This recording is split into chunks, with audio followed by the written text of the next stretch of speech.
What's the deal, fam? This is the greatest time to be alive. This is the greatest time to be trading NFTs, especially on Solana. You know, we have the price of Solana going to 1,000 right? Yo, Cody, what are you talking about? Solana's at like $38. We're at like 50,000 volume on Magic Eden right now. What's the deal? Hey, get out of here. You're just a buzzkill. Like, we don't need that in our life right now. Maybe I was a little bit over dramatic on how good things were going, but hey, we're still here, we're still grinding. Just had NFT NYC, which was a blast. I definitely didn't fall asleep on the streak because I was so drunk the first night. Shout out to Frank, shout out to the D-Gods party. Actually, I want to talk about a specific D-God holder as the first project in this video, because this project is going to be a mix of upcoming mints that I'm super excited about, and also some undervalued projects that I think really could pop off. One other thing I did want to touch on before I even get started is the fact that we do have a new utility coming to the Solana NFT space thanks to NFT Inspect. And as you can see from my tweet right here, this is something that I thought about. I'm pretty sure Soul Big Brain's the one that, you know, initially tweeted about this a month ago, got it in my brain, but basically saying if you rock a PFP, you get a lot of engagement, you're ranked on NFT Inspect, why not be able to reward your holders for pretty much, you know, marketing your project as a PFP on Twitter? I think that's sick. I think a lot of new projects need to implement this, especially Chain Gang. I know I'm gonna do this. So let's get right into the video.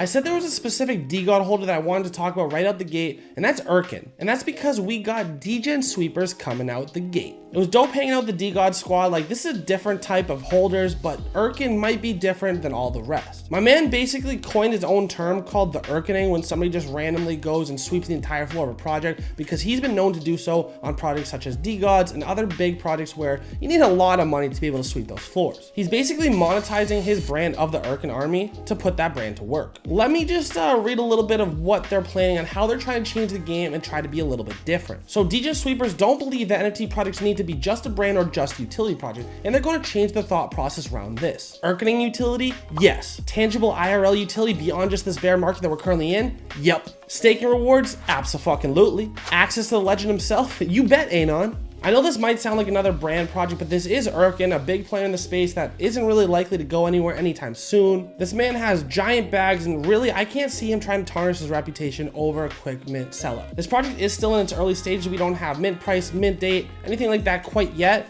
but Urkann has been hinting that the roadmap will be dropping this week. So the artist behind this project's name is Resist, and Urkann's saying a lot of cool things about how much of a baller this man is. Let me know what you guys think about the art in this project. Is it PFP-able? In my opinion, it is one of the better art projects that we've seen come out in the last week or two.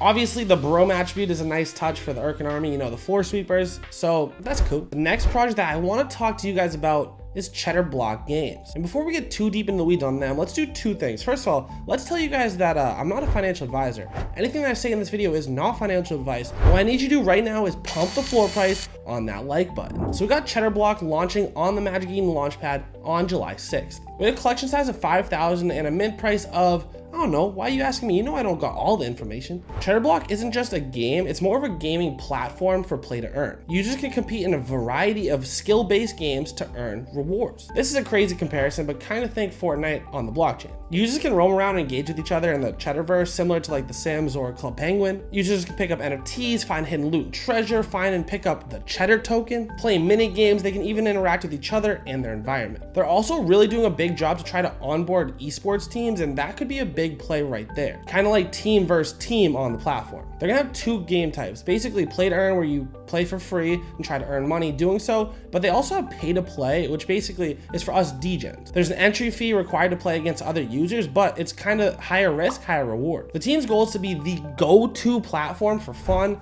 easy to learn, play to earn games. Well, skill-based game. The team's already built out successful games before. They've done it with the mobile game Bodybuilder Gym Fighter, which has over 50 million downloads, generating over $4 million in-app purchases. So they're really trying to focus on mobile games, and mobile games are kind of weird. It has a high churn rate. Cheddar Blocks did address this because, you know, they're fun for a little bit and people get bored. Cheddar Blocks are really gonna have to figure out a way to keep them on. So what's something that's innovative that they could implement to try to combat this? What about to be the first project to create the concept of NFTs as esports team? Holders of the NFTs or the team owners will unlock the ability to start and create their own esports teams just by holding the NFT in their platform wallet. Again, owners have the option to enter their teams into the free to earn games or the pay to play games. Say the esports team goes crazy, the players get 70% cut of whatever they win and the owner gets 30%. I think that's actually super cool because I'm not a gamer myself, but I'd love to get involved, like have a Chain Gang team on there, kind of have, you know, a bunch of players that I sponsor, they're part of the Chain Gang team, and I enter them into tournaments, we kind of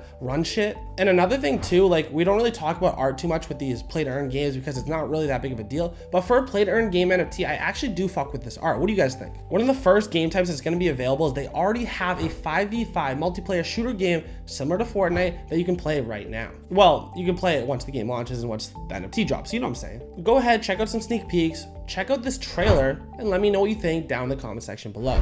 For the third project of the day, we're gonna actually talk about a project that's really been making some noise. It's already established. Let's talk about the Primates. So this was a project that came into an AMA with like Shillinville and Solana Sweeper, all the gang that, you know, typically grills projects. You know, we were throwing everything at him, basically saying like, hey, this project makes no sense. You guys trying to be Amazon, you guys are trying to sell toothpaste, like we don't get it. Out the gate, the project did not do well, dropping below mint price, and we just all thought, you know, it's another one of those hyped up projects that bought followers that's dead. Holy shit, were we wrong. So right now, these are chilling at a 22 SOL floor price, which I think they minted for 2 SOL. Correct me if I'm wrong, it might be an 11x from mint, but either way, this hit all the way up to 31 SOL floor price at one time. These have been a goddamn roller coaster. They've been holding this 20 SOL floor price for a little over a week now, which is very impressive in current market conditions. They're also the 5th most talked about NFT project on NFT Inspect, and I think it's because they are super PFPable. I've seen this project PFP'd more than any other project I've seen minted since OK Bears. It's another one of those projects that seems to believe that they really bridged the gap and brought a lot of ETH users in, and this is like, I've seen a bunch of tweets saying, this is my first Solana NFT. This project's already done 244,000 SOL worth of trading volume in what, under 2 weeks, I think? I love the Primates team and how they've acted post-mint. They've kind of been badasses. They've kind of been all over Twitter. They've been trying to ratio people. They've been going crazy, and you know, I love that vibe. This honestly might be one of the most shocking mint results that we've seen in a long time. The project had a ton of FUD before the drop. We didn't even know if they were going to mint out. They minted out, dropped below floor price, went to 20, went to 30, back to 20, and just did an insane amount of volume in the meantime. And one project that I'm not going to fade is a project that creates his own DAO, you know, the Guzzlers DAO. Basically, if you have this trait, that's the beer drinking hat, they created a whole DAO for you. They're holding a crazy floor price, and just out of nowhere, they said, hey, if you're in the Guzzler DAO, why not be airdrop some beer tokens for staking? I'm actually eyeing an entry on Primates here soon. If they drop a little bit more, I'm gonna have to ask my boy JP. That man is crazy when it comes to charting. I might have to get in on this project just because it's so PFBable, just because the founders go shit crazy on Twitter, and I just want to be a part of that vibe. Let me know, are you a Primates holder? If you are, drop a like on this video and let's go Guzzler DAO. But you know what else is kind of crazy to do? What if you took 1 SOL and tried to flip it up into 10 SOL in these current market conditions? Oh wait, Cody, you just did that? Yeah, how about you go check out that video right here?